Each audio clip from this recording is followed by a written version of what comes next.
السلام علیکم۔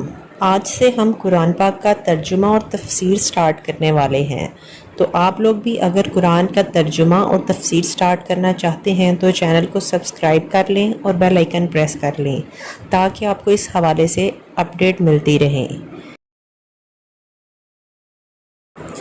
شروع اللہ کے نام سے جو سب پر مہربان ہے اور بہت رحم کرنے والا ہے۔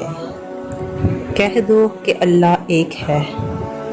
اللہ ہی ایسا ہے کہ سب اس کے محتاج ہیں، وہ کسی کا محتاج نہیں، نہ اس کی کوئی اولاد ہے اور نہ وہ کسی کی اولاد ہے۔ یہ ان لوگوں کی تردید ہے جو فرشتوں کو اللہ تعالیٰ کی بیٹیاں کہتے ہیں، یا حضرت عیسیٰ یا حضرت عزیر علیہ السلام کو اللہ تعالیٰ کا بیٹا قرار دیتے ہیں، اور اس کے جوڑ کا کوئی نہیں۔